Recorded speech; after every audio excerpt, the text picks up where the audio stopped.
Welcome to Storytelling Animals, a Green New Books podcast of climate, ecology, and animal justice. My guest today is the novelist Matt Bell, author most recently of Appleseed. I read this book earlier this year. It came out in 2021, and it's quite possibly my favorite work of cli-fi or climate fiction I've ever read.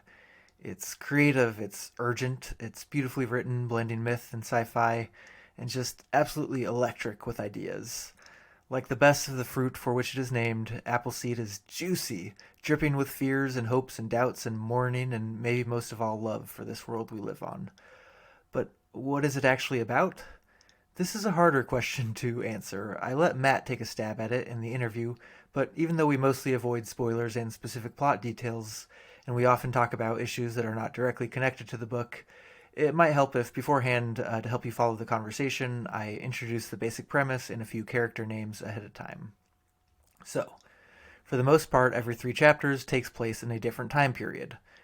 We start in 1799 with a faun named Chapman, who is sort of the novel's twist on Johnny Appleseed. The half-human, half-wild Chapman travels the Midwest with his human brother Nathaniel, planting apple trees. Nathaniel is hoping to pave the way for white human settlement and to subdue the chaos of nature, but Chapman can't help finding much to appreciate in that chaos. The next timeline is set toward the end of this century, where things are looking pretty bleak. There's a big company called Earth Trust. I call it Earthworks a couple times in the interview. Sorry about that. That Earth Trust moved everyone out of the ecologically devastated western states and set up these voluntary agriculture communities across the globe. Highly engineered farming bubbles that offer food and work and shelter, and some respite from the climate disasters of the outside world, but at the expense of any democratic rights. You're basically just a subject of Earth Trust if you live there. The main character of this plot is John, a founding member of Earth Trust who has come to oppose the company. And we will also talk about the company's founder, Yuri Murov. It feels like maybe not a coincidence that Yuri shares initials with Elon Musk. She does want to address the problems of climate change and ecological collapse, but she wants to do so with no democratic oversight, with full power herself, and she prefers experimental technologies to the pursuit of any systemic change. And then the final timeline stars a creature named C, maybe 1,000 years give or take in the future. C is, so far as we can tell, the last living sentient organism in North America. I won't explain too much about him, but he basically has to decide whether to keep on sustaining himself indefinitely in isolation, or to try to figure out if there's some way to help bring the rest of life back. Bringing life back is hard, however, because North America, and we assume much of the planet, has been entirely covered in glacial ice. If you've seen the movie or show Snowpiercer, you may guess correctly that this ice is the result of geoengineering gone wrong. For those not familiar, one proposal that many people have seriously suggested to mitigate global warming is to inject tons of tiny particles in the atmosphere that will reflect sunlight, thus cooling off the Earth. Conceivably, if we injected too many of these particles, or if they reflected too much sunlight, things could get very cold indeed, and this is a possible dystopia explored in this novel, as well as the movie and TV show Snowpiercer.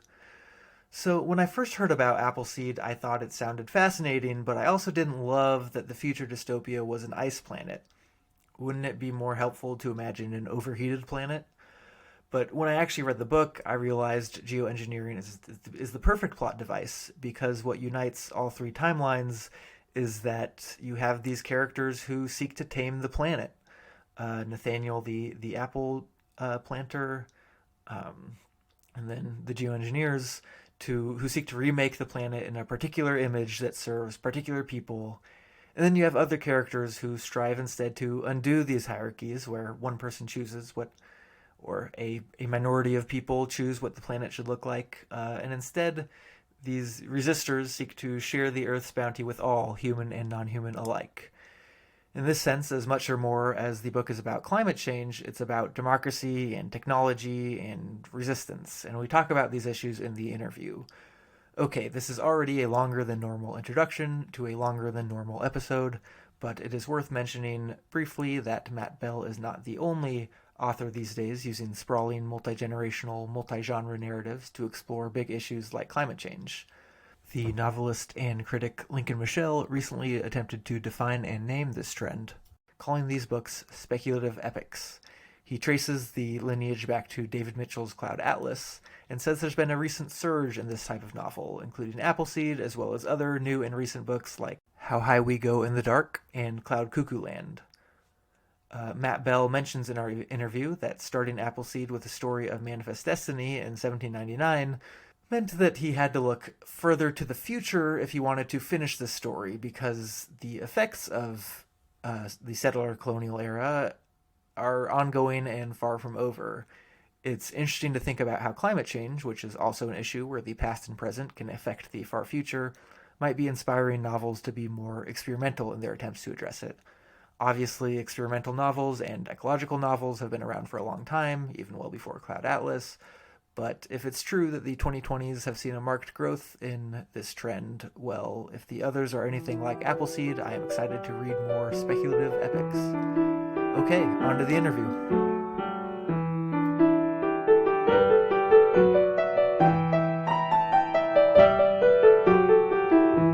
Hi, I'm here with Matt Bell, the author of Appleseed. Matt, thanks for coming on the show. Thanks so much for having me. Yeah, so the novel is Appleseed, and when I was reading it, I was really excited about it. I was really enjoying it, and people would ask, "What are you reading? Are you reading anything good?" And I would say, "Yeah, it's this novel called Appleseed." And they would say, "Oh, cool. What's it about?" And I would say, "Well, so okay, there's this faun, but also there's 1,000 years later, but some of it is near future." So I never really got a good elevator pitch for this novel. So I assume you've had more time to refine one than I have. So tell us what Appleseed is about. Yeah, it's funny. I feel like that's been sort of a persistent challenge of the whole book. There's one version of that's like this, like the focused on the faun part, right? Sort of like it's a mythological retelling of Johnny Appleseed, but he's a faun, and that's that sort of like ironic twist log line that's easy to describe. I talk about the book as a whole. I do talk about it as this 1,000-year speculative novel about climate change and our relationship between the human and the non-human. But even that doesn't really tell you what it is, right? So I think I do try to talk a little bit about the three timelines, the sort of 1799 section with our faun Johnny Appleseed, and then the near future kind of late climate disaster of John's late 21st century, and then this rebooted 700 years in the future glacial America with C432. But it's a tricky book to describe, as maybe all books with this many moving parts are. One of the things that always was sort of compared to is something like Cloud Atlas, but Cloud Atlas is really hard to describe, right? It's sort of one of those books like if you've read it, you know what a Cloud Atlasly like novel is, but I don't know that I couldn't tell you what Cloud Atlas is about either, so it's tough. Yeah, so maybe we can start with that first timeline, Sure. and that it's sort of this retelling of Johnny Appleseed. In this and some of your other writing, you're interested in adapting stories from myth and folklore. What drew you to Johnny Appleseed here? Yeah, it was really the book in some ways began there. That was the sort of original part I was writing, was that timeline, and it was spurred partly by Michael Pollan's The Botany of Desire. I was reading all these books about food and food systems, um, and I don't know if you're familiar with Botany of Desire, but each of the sections of the book is about like a different domestic crop and like sort of its place in human life. And he's talking about the apple and talks about Johnny Appleseed as a Dionysian figure who is spreading. All the apples are mostly used for booze, right? So he's spreading alcohol across the Americas. And I'd always loved the Johnny Appleseed folktale when I was a kid, and I thought, oh, it'd be really fun to write like Johnny Appleseed as like a literal Dionysian figure, like a satyr or a faun. And so it really did kind of begin from that.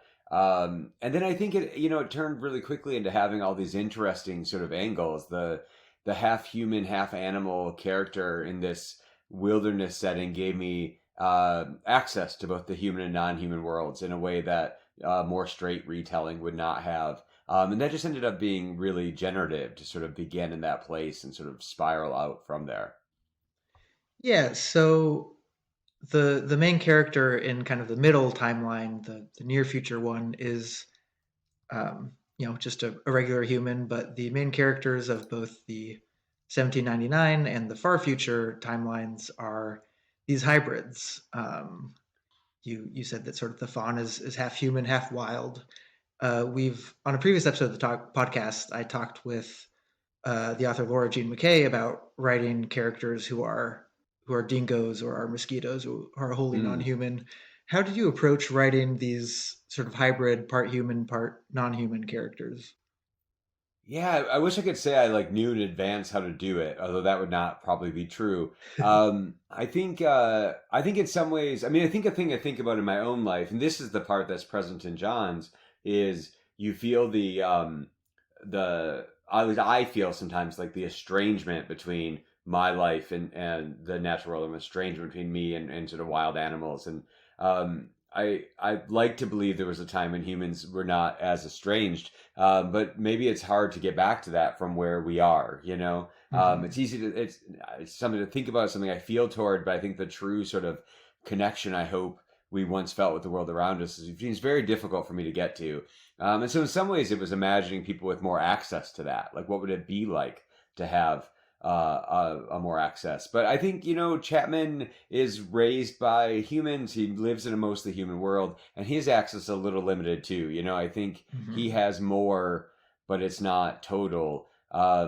You know, we talked about like getting into spoilers, and this feels like an early book spoiler, but you know, when C starts having the tree growing out of him, that sort of is the Mm-hmm. major inciting incident of his part of the book. There was something really interesting about a character with like literally no barrier between himself and this like you know wild non-human thing, Mm-hmm. and how he would choose to negotiate that relationship. But you know, a lot of it's just trial and error and trying to figure out what the book's interested in and what the characters are interested in.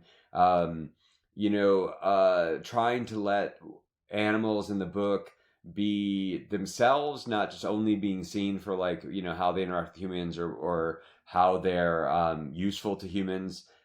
Seems really important. But yeah, I don't know if I have like a clear like this is how you write a non-human character. In some ways, maybe because Mm-hmm. none of these characters really are. But I'm really fascinated by that question, and I think fiction that decenters the human seems important and necessary, and we need more of. Yeah. So, like when you were reading Michael Pollan, were you already thinking, okay, my next novel is going to address climate change in some way, or did you just kind of start with Johnny Appleseed and the Faun and things spiraled from there? Probably a little more the latter, although, I mean, you can't, you know, as soon as you start writing an environmental novel, then you have to write about climate change, you know, I mean, I Mm-hmm. think, but I don't think I set out to, like, I'm looking for a way to write a Mm-hmm. climate change novel. That's probably not right. But I do, I mean, uh, you know, whatever I'm writing, you're writing about the things that you're interested in the world, or things that you're afraid of in the world. You know, I think one of the reasons to write a book like this was that I got to spend, you know, 3, 4, 5 years thinking really deeply about climate change and reading and researching, and I think that was really necessary. I've always been an environmentalist. I've always, you know, worried about climate change and cared about it, but I think this was my opportunity to really make that the questions of my life for a little while. But it wasn't like a pre-existing like if only I had a good plot, I'd write a climate change novel, you know.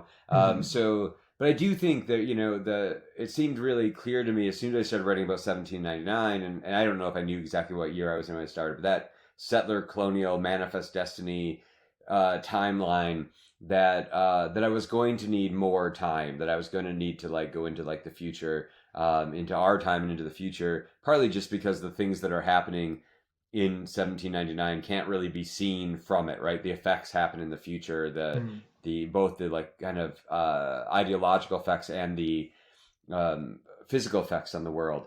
And so I think the scale of the book was partly a way to get a big enough timeline to tease out some of these threads through history and even past us into the future. as a way of maybe thinking about my own space and time and my own limited perspective inside this like larger story we're part of. Yeah, I think in some ways that sort of settler colonial manifest destiny theme is more fundamental to all three narratives and what connects them than Mm-hmm. climate change, which might be sort of the I don't know the sexier hook today. Um, Yeah, that's probably true. Like, yeah, there's not a like cli-fi version of like manifest destiny layers. I mean, there is, right? That's what post-colonial it is and stuff, mhm. but it's not the same kind of marketing hook, probably. Not that you can worry about that too much, but it does matter, of course. In some ways, all three timelines take place after a depopulation of the American West. Mm-hmm. In the first one, we get this really breathtaking nature writing. Some of my favorite parts of the book are Chapman the faun and his brother exploring the continent and planting apple trees, but also kind of conspicuously absent, and you briefly allude to this, are the former indigenous inhabitants, indigenous human inhabitants, Mm-hmm. and then the near future timeline, the entire U.S. West has become this basically sacrifice zone. A big corporation has moved everyone out, and then in the final timeline, all of North America is covered in ice and basically almost entirely devoid of life. Uh, how these environmental problems, climate problems, even settler colonialism in a lot of ways are global problems, and Mm-hmm. I think it really worked to make this about sort of the U.S. Midwest and West. How did you kind of zero in on that as the setting? Um, to some extent, things were predetermined, right? Like Johnny Appleseed worked in a certain area Mm-hmm. of Ohio and Indiana, and so like that in Pennsylvania. So like that as a base seems like it was almost predestined, right? It had to be that. I'm from the Midwest. I grew up in Michigan. I went to grad school in Ohio. Like that's sort of home for me, and so the landscape that I know best and return to a lot. Obviously, imaginatively, that's probably my imaginative home as well. But then I've lived in Arizona for 8 years, and I love the West, and so some of it's like you're writing what you know there too. Like sometimes I wouldn't be able to say this when I was writing it, but like John's part of the story starts in Canyonlands and Yellowstone, and one of the things you're trying to do at the beginning of a novel is create urgency, like the reason the story has to happen. And one of the ways to do that for myself, I know, was to show a damaged Yellowstone from climate change, from human sort of neglect. That it's one of my favorite places on earth, and to show it imperiled was a way of creating that kind of narrative urgency in myself, right? Mm-hmm. And then there's other things like some of the stuff that's in Nevada. Like I've always been fascinated with the Yucca Mountain repository. We were in theory going to put our nuclear waste, which of course we never did. Some of it's just working with things that are already in your brain that you're already a little obsessed with, and sort of seeing what can be sort of constellate around each other. And I guess I'd say also like part of making this particular climate future was thinking of like a worst case scenario, as I understood it at the time, and living in the Southwest and in Arizona. The worst case scenario for Arizona is probably an unlivable place. I mean, Uh-huh. it's hard to imagine a world in which we do nothing, and in 2099 anyone lives in this house I'm sitting in. It just doesn't Uh-huh. seem possible that would be the case. So yeah, I think in some ways it's like working close to home, right? It's working with places and with futures that seem or pasts that seem personal in some way. Yeah, in that timeline with John going to Yellowstone and seeing it sort of degraded, or imagining the American West, with even more drought and stuff. How much of that is, I guess, how much like climate and biodiversity research data did you pour through, and how strictly do you hold yourself to, matching what the scientific paper says versus just creating a general mood? Sure. I read a lot of climate science and a lot of environmental philosophy and different things, And especially some of the things like the geoengineering parts in the book, which is so central and so really did do a lot. I'm not a climate scientist, obviously, and I don't have that kind of Hmm. training. But I'm a good reader and I can try. And I would say I hope it's like ballparked, right? Like I hope it's in the right, that it's broadly right, because if it gets too far from the real, then some of the things the book is about matter less, right? Like I don't think it Hmm. has to be perfect, but I do think it has to be plausible. And same with like the future politics of the book. Like I think I tried to design something that I could see how it would happen, and I think that's the case.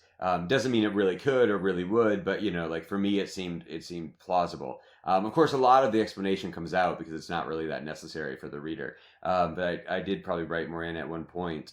Related to that, actually, maybe more than the technological part of it, trying to make what the book had to say about our own lives and our own possible futures work. I think I thought a lot about the magical parts of the book and like Hmm. how much magic the book could hold, how much supernatural the book could hold, and have it still be like our future, or our present. Hmm. Um, there's Chapman and the witches and and the head and these kind of things, but all that mostly is like kind of confined to like the woods in the Midwest, right? Like it doesn't have to change American history for that to happen. Hmm. But I think in other sort of early drafts there was more of that kind of stuff, and I was like, oh, we're not going to end up with our future if there's this much of it.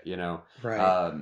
And so I scaled a lot of that back so that the future could be ours or plausibly ours. Yeah. So in the acknowledgments, one thing you do that I actually really appreciate is credit to books in particular with helping you develop your ideas. Hmm. The first of these is Wendell Berry's The Unsettling of America. For those who don't know, who is Wendell Berry, and what role did this book play in your process? Sure. Wendell Berry's. I wrote short stories and novels and poems and essays. I think the things that were most sort of germane here were his work writing about agriculture and in sort of against the industrialization of agriculture, especially. There's a line in Appleseed that I'm gonna bobble, which I think it's a little bobbled in the book. John kind of remembers this Wendell Berry quote, but he doesn't remember who says it. And see if I can get it right off the top of my head. But a man with a machine and insufficient culture is a pestilence. And I think that rings like very true to me. The sort of Mhm. our technology outpaces our morality or our philosophy. It certainly outpaces our laws, like kind of constantly. And one of the challenges we have is that technological advances are not going to cease, but we often accept them before we know whether we should. And I think that seems kind of central to how we got to here. And I think Barry, The Inside of America might be 40 years old. And I feel like nothing in that book really rang untrue to me reading it in, Mhm. 5 years ago. So I think I think Barry, one of the other people who's a big influence in this book is Ursula Le Guin. And I think a thing that Le Guin and Barry share is like an enviable, like moral clarity, which sometimes comes across as moral anger, which is probably right too. And they it doesn't mean they don't ever change their mind, but like there's very little wishy-washiness about Barry, and I think I really Mhm. appreciated that.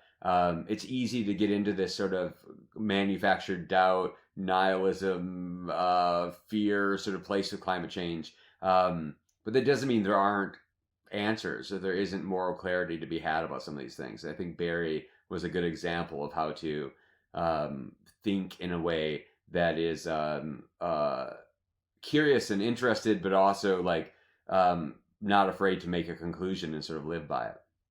Mhm. So yeah, in the middle timeline, um, basically the entire U.S. West has been taken over by this corporation called Earth Trust. People have been moved out. They've also set up sort of these very technologically intensive agricultural zones, and one of the books you mentioned, the acknowledgments, I think is helpful for understanding the world in which something like earthworks could happen. And that's Naomi Klein's The Shock Doctrine, The Rise of Disaster Capitalism. So again, kind of, who's Klein and what is disaster capitalism? Sure. I really admire that book and think it's very good. And I was reading Naomi Klein's book, and then also a book by George Packer called The Assassin's Gate, which I think draws in that book. That might even be where I how I got to the Klein. In The Assassin's Gate is about the invasion of Iraq at post 9/11, and talks about things like Halliburton coming in and making all this money in Iraq, a disaster we Americans caused and then exploited for profit. The other obvious sort of excellent example is at post Hurricane Katrina. Not companies went in and made all this money, kind of reconstructing New Orleans or selling land to not the people who were displaced, but to new people, and like there's a people profiting off these sort of disasters. In our real world, I think there are almost no positive examples of using this sort of a shock that allows you to take control. But I did start thinking about, like, would these same mechanisms that allow corporations to exploit disaster, could they be used to accrue enough power to do something unilateral about climate change, which is really what Yuri Mirov in the book and Earth Trust are doing. Like, their solution is not my solution, but it's a solution, right? Mm-hmm. I think I was trying to plausibly figure out how a single person or a single corporation could gain enough power in a short period of time to do something like geoengineer the stratosphere. And so that was one of the ways that I think I figured that out. I'm not sure would have got there without that book or without Packer pointing me toward it. So I was really glad for that example. Yeah, it doesn't mean I think that should happen, of course, but I was at least interesting to sort of think about how. I mean, I think one of the anxieties of this book and my own anxieties is really about, like, is democracy up to the task of climate change? Like, Mm-hmm. can we move fast enough when we all have to agree to do it? And I hope so, but it does feel like the evidence is not always in favor of that. And so it was, in some ways, looking for an anti-democratic but benevolent solution to trying to save the world, even if the solution is not the one I would like us to have to do. Mm-hmm. And yeah, so you're from Michigan. Kind of the other example I was reminded of reading this is emergency management, where, for instance, the Detroit public schools were were put under control by this appointed Mm, official from the governor for 10 years, and not someone anyone in Detroit had elected or chosen. right. Um, and so, yeah, this theme of democracy really does pervade the book, and especially that section, because the Yeah. people who come work in, like, the Earth Trust volunteer agricultural communities, they they get food, they get shelter, they get to protection from the natural disasters that are caused by climate change elsewhere, but they also give up any and all democratic rights. Mm-hmm. And you were saying you have your own anxieties about whether democracy can help us, but the narrator of this section, John, it is really angry that the CEO of Earth Trust, you know, presumes this power to choose for everyone else. So maybe Yeah. talk about his anger. Yeah, I mean that's the other side of the coin, right? Is like both, like, it's hard. I've tried to imagine a world in which we, like, get to, like, we all choose the best possible future together. In our current state of, like, um, high misinformation, low engagement seems really difficult, right? But that doesn't mean that the what I want instead is for one person to be the person who decides for everyone. And I think I was writing this. I started this book maybe right before the 2016 election, but I think someone like Trump's, like, general message was almost like, I'm the only person who can save you. Like, that kind of thing is also not the ideal solution. And so I think it's always, like, in some ways you're looking for fiction, you're looking for pressure points, you're looking for trouble. So you're not designing ideals, you're designing things that are interesting for story. And I think there's a lot of interesting mix there, like that question of, like, what would you give up in order to be safe, is it's part of our lives every day. The things we choose not to solve in our society so that we can hold on to what we think we might lose if we did, uh, like an easy example for me is like things like homelessness, which I think every person would agree is like a problem. We would like there not to be homeless people, would like people to have housing, and yet every community seemingly resists attempts to build low income housing near where you live because it might change your housing values or it might change who lives in your neighborhood or we have these sort of gaps between our ideals and our practical lives, and they're hard to bridge for all of us. And so I think looking for those kind of pressure points and seeing what the story is, and I'm like, it if things we already to some extent give up some of our freedoms for security and food, right? I mean, that's just like having a job. You give up your time in order to have these things. But there are more extreme versions of that, and I think we sometimes do sign on to things that we know are sort of maybe morally incorrect or we feel morally queasy about, and we allow them to happen on our behalf so that we can have the lives we want. And sometimes that includes our own freedoms. So I think there is something interesting there to me. Where is that line? It seems really extreme. Give up your citizenship so that you can be safe. But the direness of the situation in the book is like much worse than it is now, right? But I don't feel like those are impossible outcomes to arrive at. So, Yuri Mirov, or I don't know, how do you pronounce it?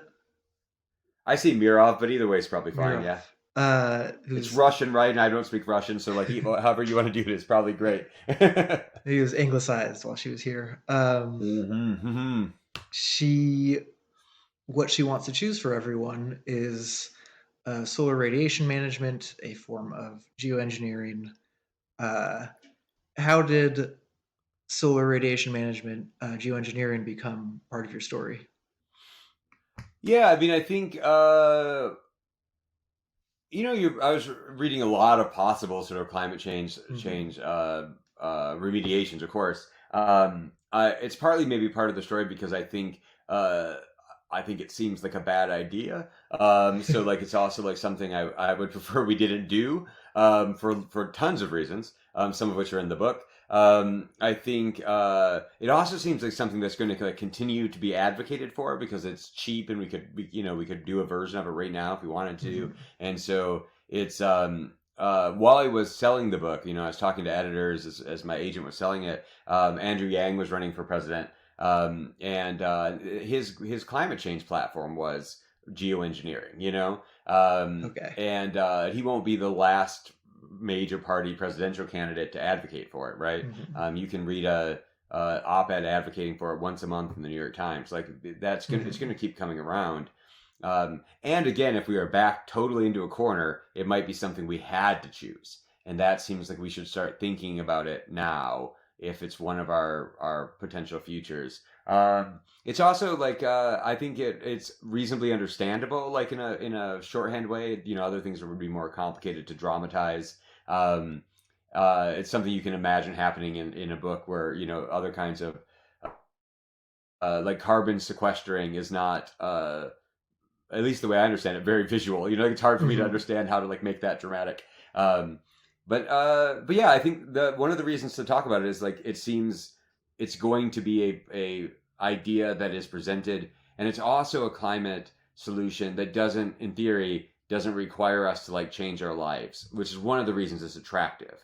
It's this cheap, easy thing. We'll just lower the temperature and we'll move on, and that gets rid of all the complexity of it, including the fact that it would not stop any of the other problems, right? Like geoengineering doesn't affect like acid acidification in the oceans, right? Mm-hmm. So it's a pretty hacky, don't worry about it kind of solution. But it does also seem like something we're likely to hear much, much more about. It's also very techno-utopian, which I'm just generally sort of suspicious of techno-utopian solutions. And there's so many articles in Wired of how awesome geoengineering is, right? And it's like with no hint of like the problems. Because that's sort of it's a techno-utopianist solution to our world. that yeah, I'm deeply skeptical about it. Maybe that's why it's there in some ways. People kept talking about it, and I don't believe it's a good idea in any way. Yeah. Yeah, Uh, and I got major like Elon Musk, Jeff Bezos, yeah. Sure. Richard Branson vibes from Yuri. Um, Yeah, I mean, we're going to be putting up with those kind of people forever. I mean, that's like mhm, such an American archetype to be that guy, you know. And yeah, I think we should be very skeptical of those people as well. And thankfully, I think more and more people are. Although you see, like the cult of personalities around all of those people who just hang mhm, on their every word. Um, you could see how that easily can become an. I mean, it is a kind of power and can become this other kind of power as well. mhm. Yeah, so it's like on the surface, there's something that just seems absolutely bonkers about like continually spouting aerosols into the atmosphere to reflect sunlight and cool the earth. Sounds like a science fiction story rather than something we're actually doing. But I think one of the things that makes the novel engaging is that when Yuri is kind of making the case for this to John, he's like not that good at arguing against it. Yes. Or Yeah. Yeah. Yeah. like he knows he's mad about it, but like she makes it sound pretty compelling. Like, oh, like if climate change is this bad, and we have this out there technology that theoretically could cool the Earth, like you doubt yourself for opposing it. Like, wait, am I just being, hmm overly techno skeptical? Yeah, I think. Well, yeah, right. And I think that anxiety certainly exists in me in some ways. You don't always want to be a luddite about everything. And I like technology. I mean, I'm not against just technology in general. I do think you're right. I think there's, and I remember really like discovering that I was writing that like Yuri had a better argument than John did, and John's almost this like if only he had the words, right?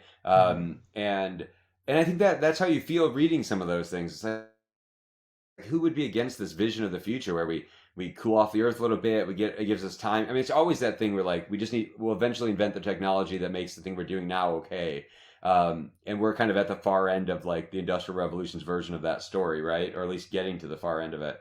um, and but yeah, I think the more Yuri is the I can see a person like Yuri giving that talk on TV in our time and everybody being like, that sounds really Mm-hmm. reasonable. Because it does sound pretty reasonable. And even her like kind of secret plans that are in the second half of the book are also Yeah. like pretty reasonable solutions to the problem she's facing. They're just not, again, like let's not get in that position. Like like let's not have like the total extinction of life on Earth be the problem we're dealing with. Mhm. I mean, we are dealing with it now, but like not at the level they are, right? Yeah, there's a quote at one point in the book where a character is reflecting and says, "What we needed wasn't the flipping of one global switch, but instead a million small efforts and placed in localities rooted in the specific land and water and air of the particular places where people lived." Mm, And I think the it gets back to what you were saying about it's technology without culture um, mm-hmm. that is dangerous because the person saying this is thinking actually some of Earthworks technologies like might have been really helpful if used toward more democratic ends in a more controlled in a way that's for everyone and not just for a few rich survivors. But just Yeah, the approach would need to be totally different. yeah.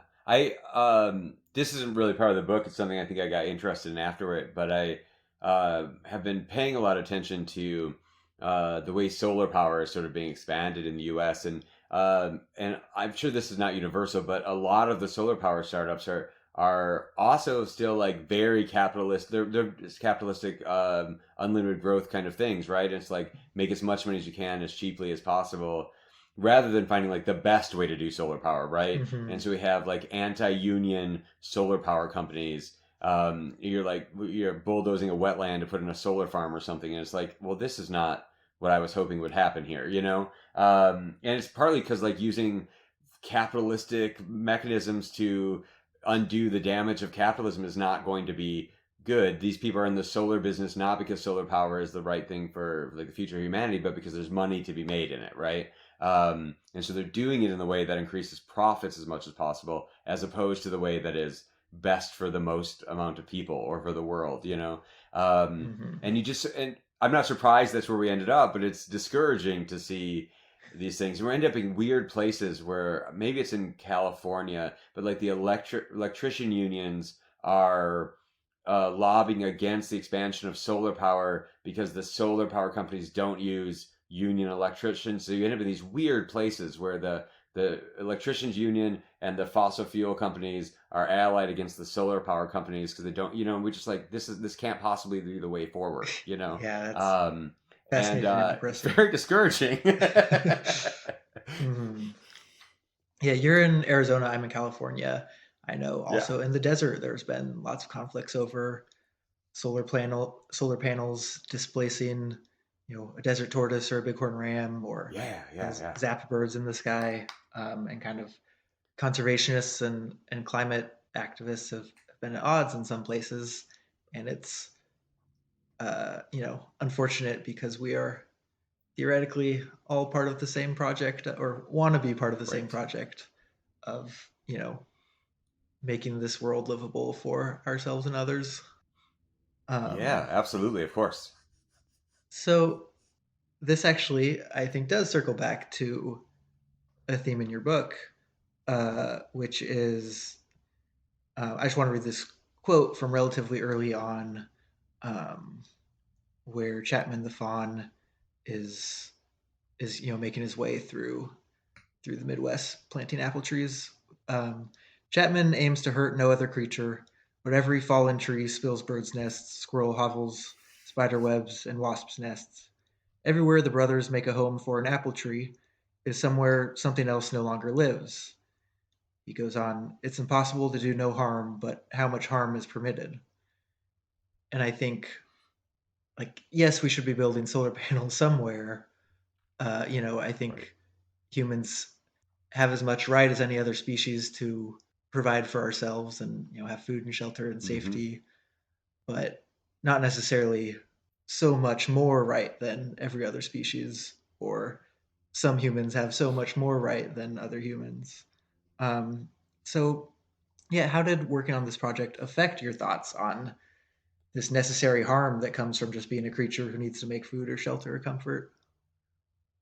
Yeah, I think that's it's. I mean, it's obviously complicated, right? And like you said, obviously, you know, you can get into these really weird places where you feel like anti-agriculture or something, right? Because like people Hmm. have to eat. Like it's okay, you know, that we have farms, right? Uh-huh. But a farm is also like a conversion of a wild space into something that's only for people, and only the things Hmm. we agree should live there, right? And so that tension is complicated. But I think that last thing you said about like some people having so much more right to it is definitely part of it, right? Like um, the uh, the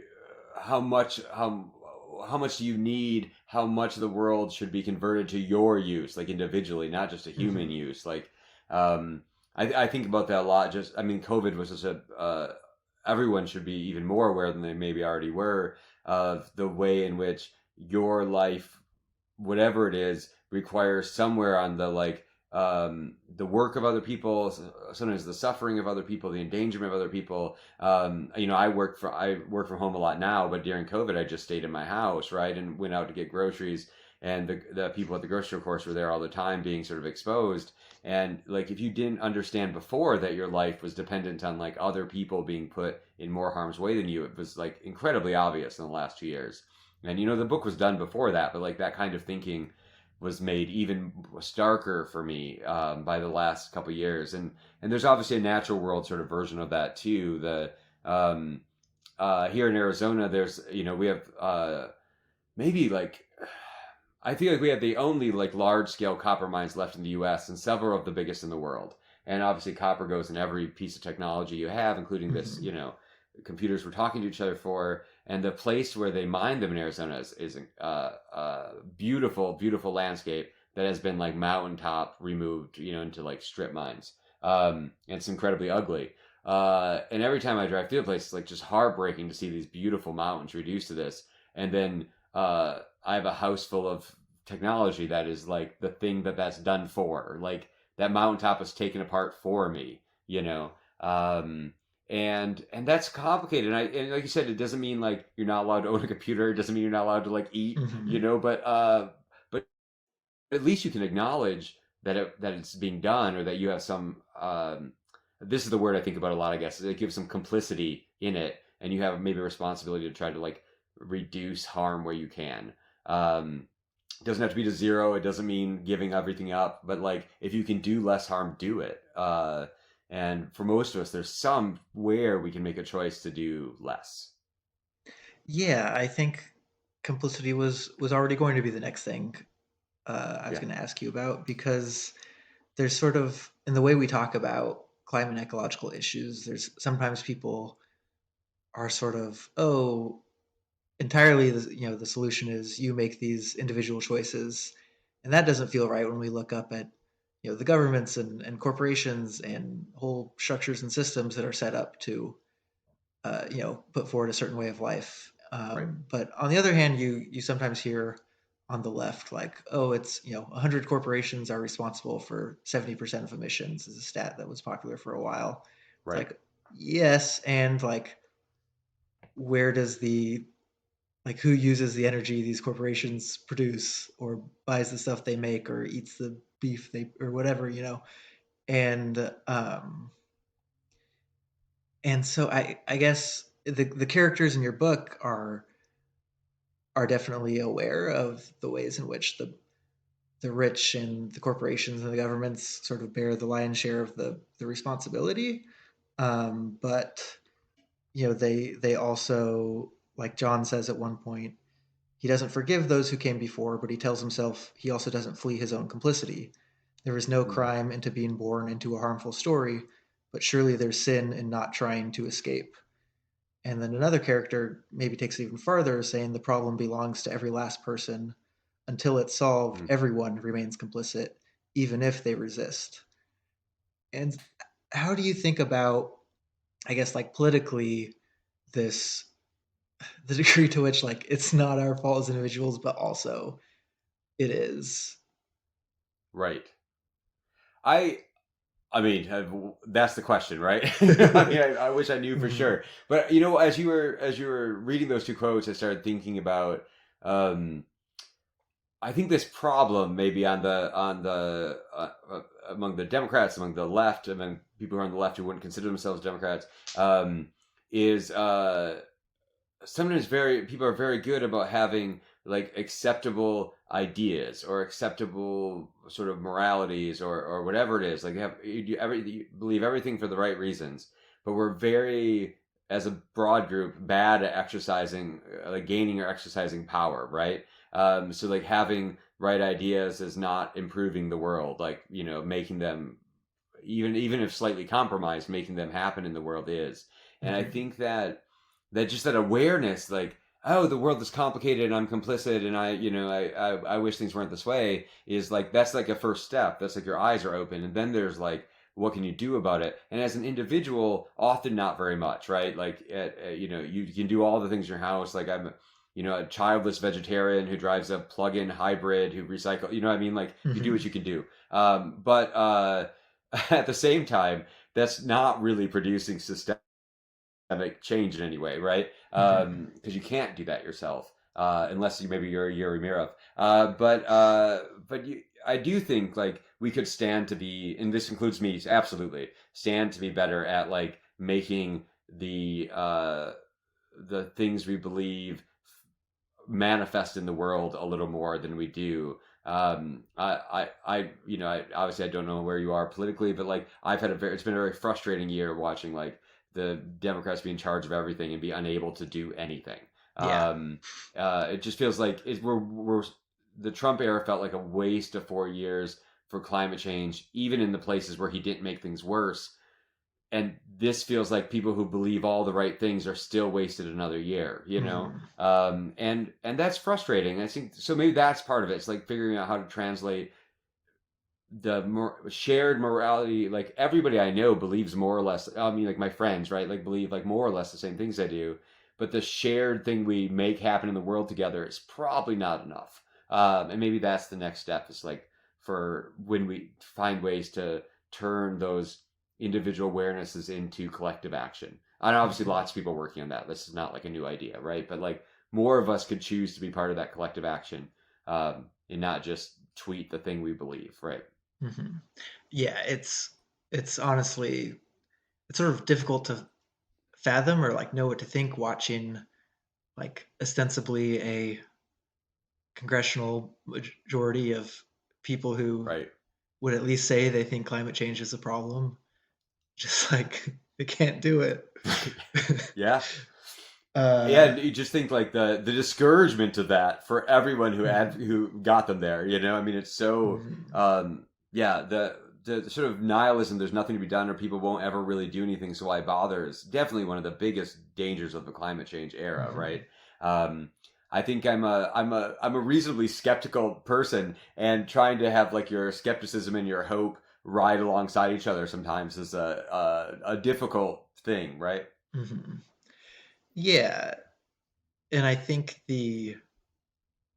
it gets back a little bit about what you were saying about geoengineering and other techno solutions, which is there's just kind of this promise of like we can fix climate change without having to change how we live. Right. And I think what we should be looking for in some ways is new ways to, in some way, like why would we want to keep Yeah. living the way we're living now? Right, right, right. Yeah.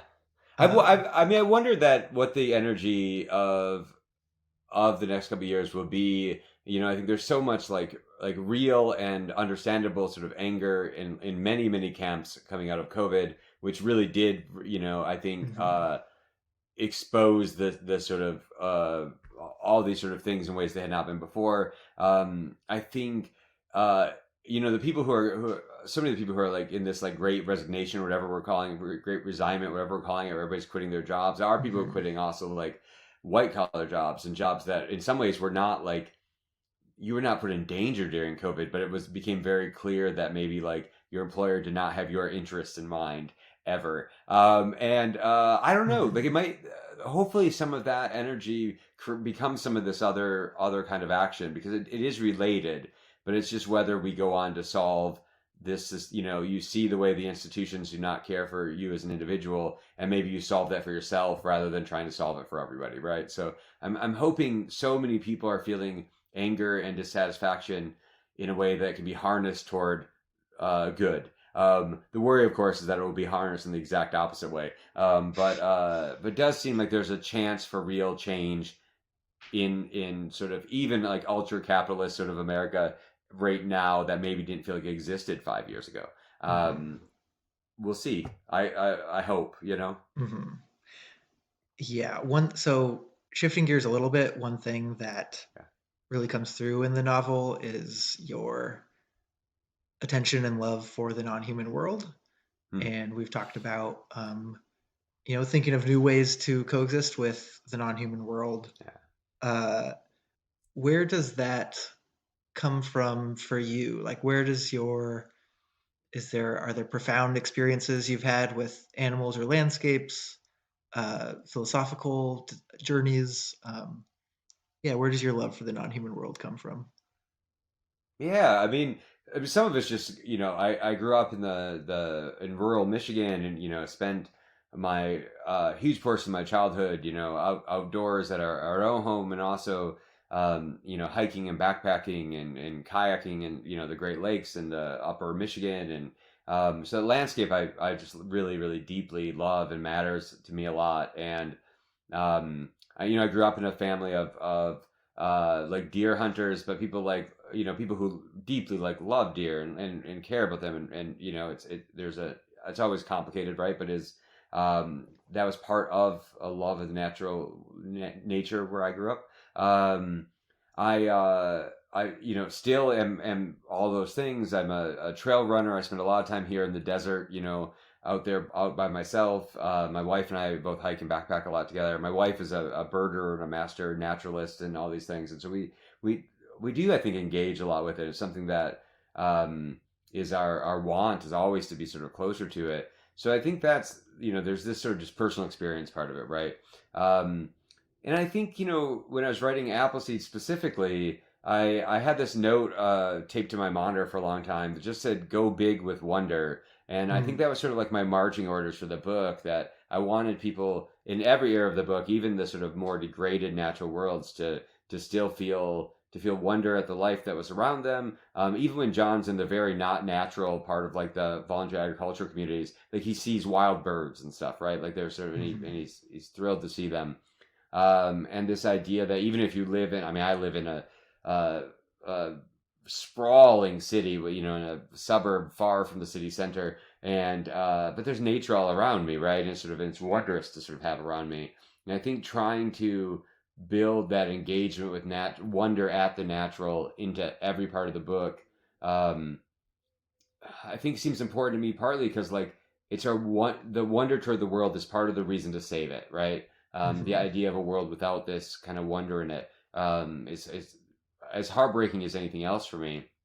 Um, I'm reading a novel that just came out by a woman named Sarah Blake called Clean Air, and there's a part I just read today where there's been this kind of climate disaster. It's very different than ours, but there's a future where there are not really wild animals, and the mother is like, I thought when my daughter was like, this age, I would be telling her about when there were squirrels and birds and all this stuff. But the daughter doesn't. It doesn't even occur to the daughter that there were squirrels and birds, right? They're not Mhm. part of her world, and I just crushed by it, right? Like I just feel like that's even worse. Like the daughter isn't missing it, right? Mhm. Um, and so I don't know. That's sort of a big messy answer to the question, but I really think that sort of I want the wonder that I feel toward the world to be preserved and championed. Um, yeah. So here I we are going to ask a spoilery question of sorts. And so I'll add in edits how far ahead to skip if you haven't read the book and don't want to know. To avoid spoilers, you can skip ahead about 5 minutes and 33 seconds. But going off of that, it's interesting because like it's written with so much wonder, and the end in particular feels hopeful, but kind of Mm-hmm. if you go through like what actually happens, it's a very depressing novel, but Mm-hmm. it didn't feel it Yes. didn't feel depressing to me to read, but it does involve the people who try to save the world end up indirectly killing most life. Um, Mm-hmm. and so I guess just like, is it hopeful? Are you hopeful? Yeah, I think it's hopeful. I think there's two kinds of hope here, right? One is I think the bitterest hope about all climate change stuff for Mhm. me is that even if humanity manages to like wipe ourselves out, we will not wipe out life on Earth. There will Mhm. we causing a massive extinction event, but there will be life after us. I That feels indisputable to me, and that life past us is hopeful. I would like humanity to be there with it. That's the preference, right? That we figure it out Mhm. and we correct things and we save as much of the world as we can and we get to go into the future in a better way with the world around us. But if we do not, life will go on. I mean, the loss will be incredible, and after it, there will be new life. Some of which will be the life that's here now, right? It just there's no way. It's hubris to believe that somehow we will we're so Mhm. important that we can take everything down with us, assuming we don't like fracture the planet in half or something with something else we do. But I think we'll probably be okay. Mhm. And so that's part of it. I think, and that is like a bitter sort of hope, right? Mhm. I mean, people talk about the end of the book being hopeful, and the end of the book is like humanity is extinct and there's still life Right. that humanity also helped kind of preserve. That's pretty, it's slim hope. Um, I actually don't know if that would have read as hopeful in like 2016 when I started the book. I think it's been a hard couple years, and I think people have. I think just the general like awareness of the urgency of climate change has gone up massively in the general like American public in the last 5 years. And so I think that maybe makes the ending work for people. The other part of this, I think, is in each era of the book, the protagonists and the characters around them are trying to make the world better by their current understanding of the world. It's easy to look at Nathaniel with his sort of capitalist entrepreneurial post-indigenous genocide version of like making the Midwest more productive. From our point of view, there's sort of like he's wrong about more or less everything, you know. In his own mind, he's making the world a better place, right? John is trying to figure out how to make his world a better place. Yuri's making the world a better place. C's world is so small, and he's caring for it the best he can. Those are acts of hope, you know, and that's all we can really do in our time is knowing what you know. What can you do to make things better? That's a hopeful gesture anytime you're engaged in that kind of thinking or action. Mm-hmm. Yeah, I think people often say, like, are we going to survive climate change, or how are we going to make it through climate change? And we is sort of default understood to be the human species. And especially with C and the tree that's grown out of him, we becomes kind of this broader network of living beings it's like a project we're part of, but Right. it's not only us. Yeah, it is.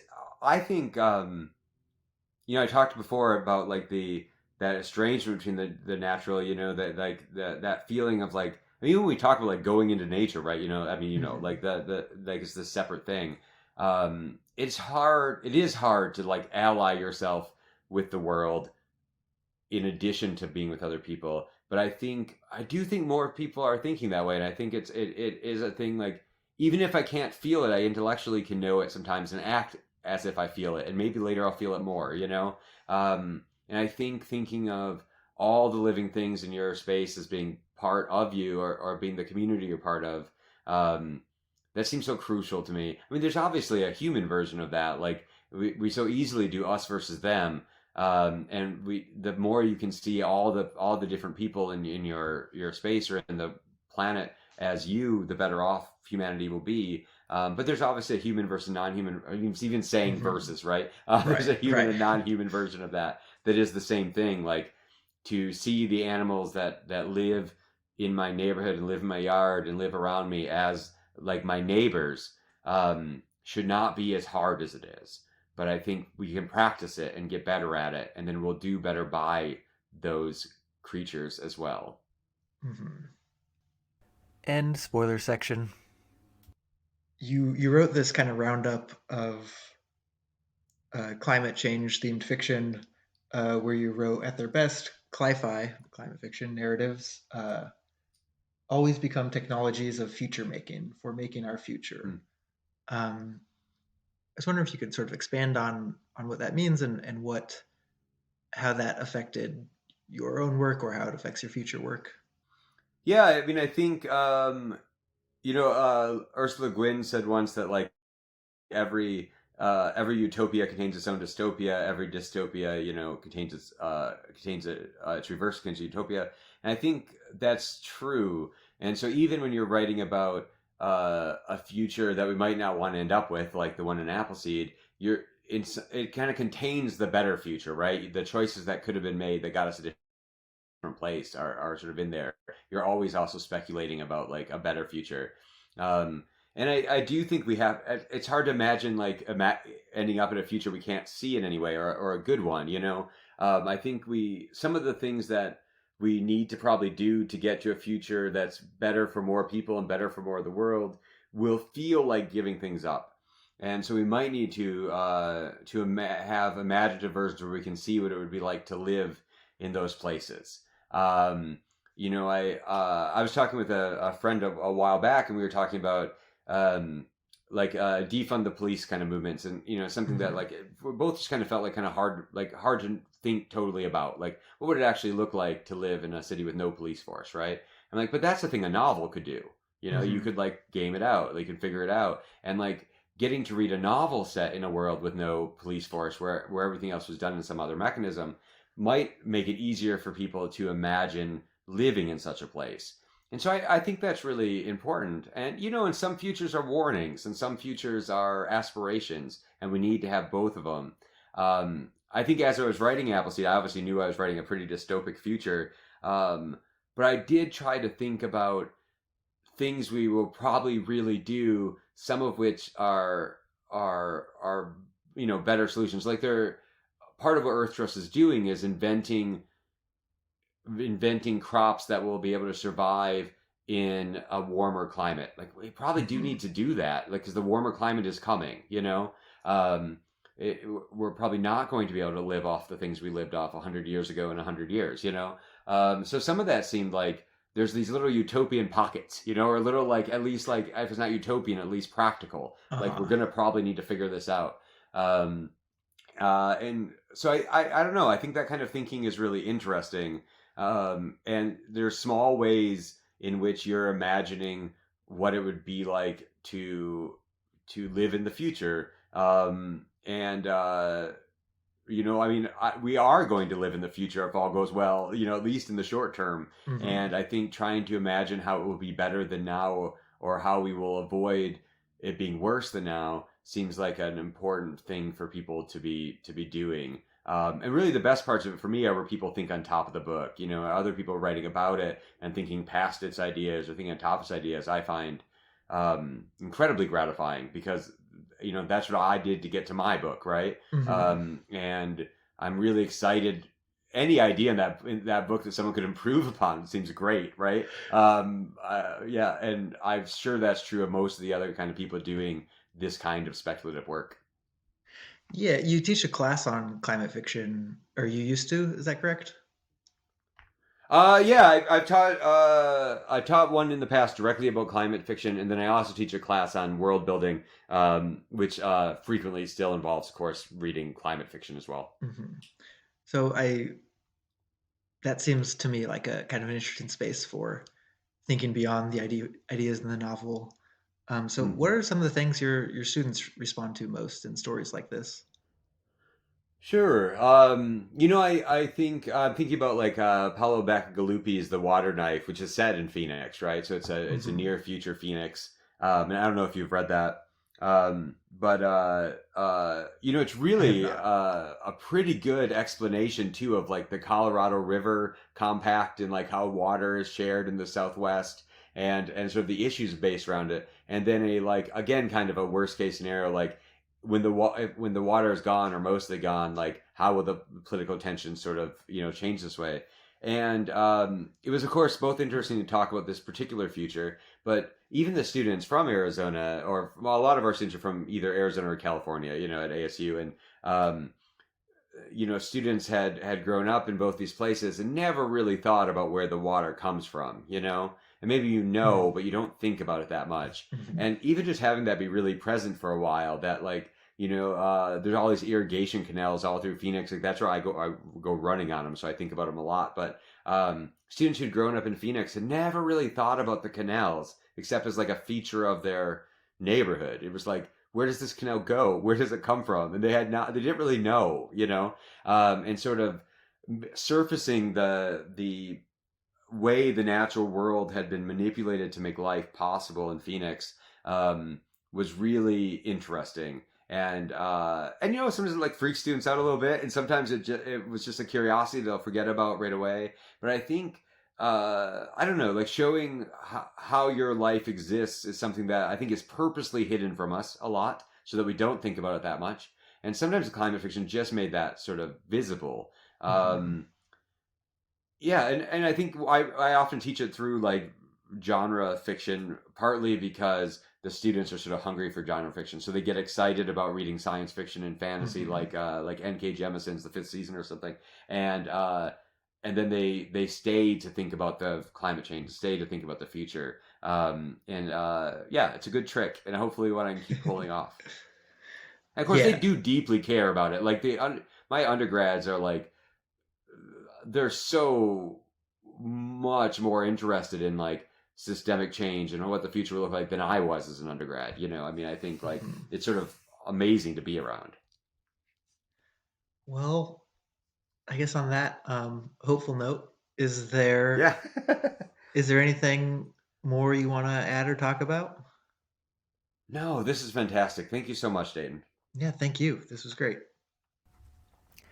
Thank you so much for listening. If you enjoyed this episode, please consider rating or reviewing this podcast.